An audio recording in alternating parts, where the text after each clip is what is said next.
Is it possible to know who the second disciple was that Jesus appeared to on the road to Emmaus? What's up, guys? One of the coolest things that Jesus ever did was appear to people supernaturally after he had been raised from the dead. On one of these occasions, Jesus appeared to two disciples who were walking from Jerusalem to a village called Emmaus.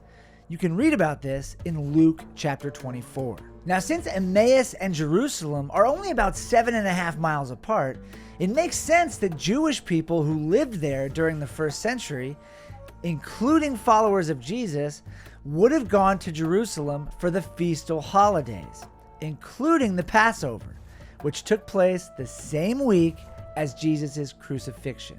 We know several things about these two disciples. First, we know that they personally knew Jesus and were close with him, because they would later marvel at the fact that they didn't recognize him while they were walking with him on the road.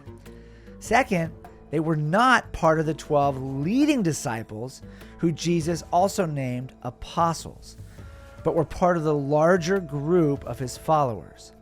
Perhaps they were part of the 70 that Jesus sent out in Luke chapter 10. Third, we know that one of these two disciples was named Cleopas. How do we know this? Because Luke tells us in the passage. But this raises a couple questions. Why would Luke tell us only one of the names of the two disciples that Jesus appeared to on the road to Emmaus?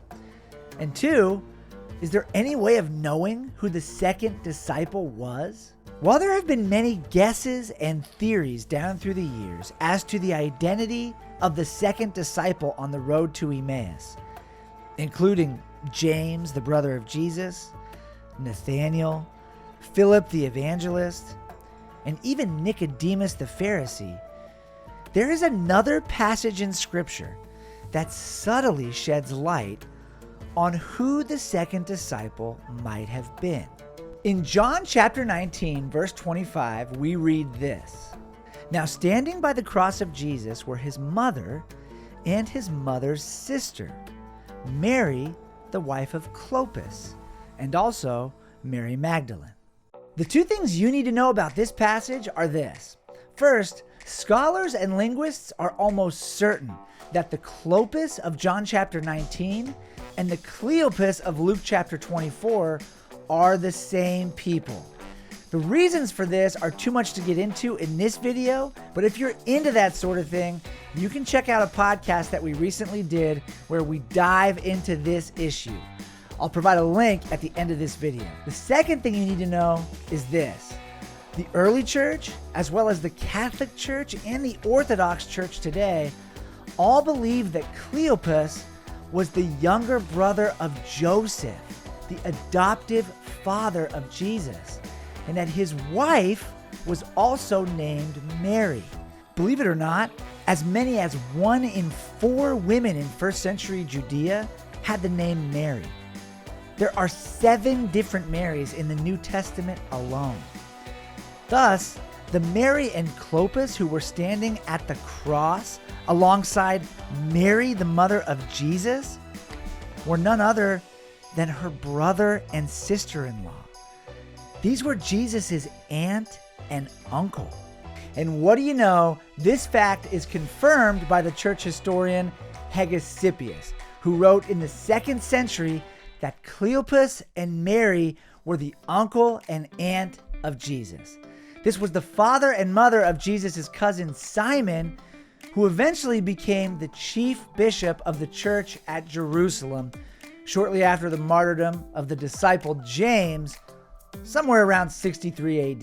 It is highly probable that Jesus, when he appeared to 2 disciples on the Emmaus Road, was actually walking and talking with his uncle and his aunt. Can we be absolutely certain about this? Can we know for sure that the second disciple on the Emmaus Road was Mary, the wife of Cleopas? No, we can't be 100% sure, but I'd say there's a pretty good chance. Things like this also add intrigue to an already very, very compelling biblical story. Well, I'd love to know what you think about this, so please leave me a comment in the comment section below. If you want to learn more about the people, particularly the women who followed Jesus, I really think you'll enjoy our recent podcast series called The Women of the New Testament, and I'll put a link to that right here. I'll also put a link to the podcast episode that I mentioned earlier in this video right here. Well, guys, until next time, stay blessed.